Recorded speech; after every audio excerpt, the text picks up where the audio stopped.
Hello Bucks fans, subscribe to the channel so you don't miss Bucks first-hand news and leave your like to strengthen the channel. The Milwaukee Bucks were the best team in the NBA throughout the 2022-23 regular season, but the reputation of being the best team in the league stopped there as the Bucks faltered in their first-round playoff series against the 8th-seeded Miami Heat in 5 hotly contested games. The front office decided to fire head coach Mike Budenholzer and replace him with former Toronto Raptors assistant coach Adrian Griffin. Griffin will have a massive challenge on his hands in his first season with Milwaukee, as he will be coaching arguably the best player in the NBA in Giannis Antetokounmpo. Coaching stars is always tough, and as long as Antetokounmpo is in town, the Bucks will have championship aspirations. Beyond that, the Bucks have some important decisions to make this offseason, as Brook Lopez is an unrestricted free agent and Chris Middleton can opt out of his current deal and seek another multi-year extension. Leave your like on this video to keep up to date with everything that happens at Bucks. Thanks. Continuing. The Bucks have an extremely important offseason ahead of them as they hope to find a way to go on a deep playoff run next season. With free agency just around the corner, though, let's look at 2 guys they must avoid at all costs on the open market. Kelly Oubre Jr. The wing depth surrounding the big three of Antetokounmpo, Middleton, and Jrue Holiday was a constant issue for the Bucks this season.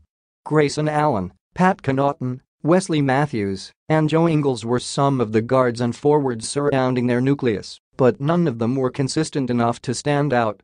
In the series against the Heat, they failed to deliver when they were needed.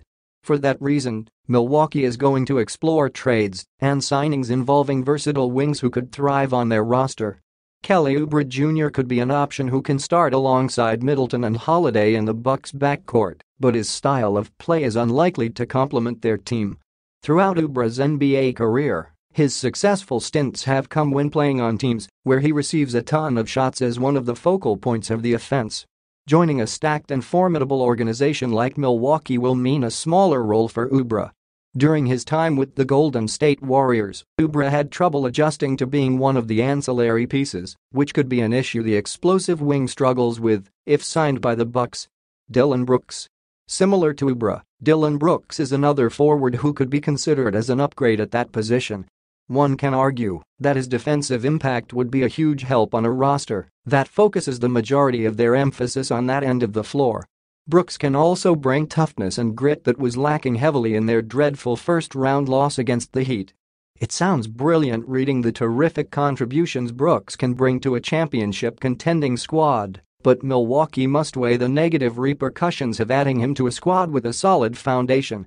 There have been rumors that Brooks brought the negative energy and hateable culture upon the Memphis Grizzlies, which could have been the primary reason for his departure from the organization. There are many instances in which Brooks talks a ton of smack on and off the court. Sometimes, his trash talk is on the sports headlines more than his production on the court. Furthermore, Brooks still has a ton of holes on his offensive repertoire, as he tends to chuck up boneheaded threes several times per game. The Bucks would be better off pursuing someone like Gary Trent Jr. or Seth Curry instead of these 2 options. Put your opinion in the comments as it is very important for Bucks. I update you at any time with the latest news from Bucks. Help the channel become a member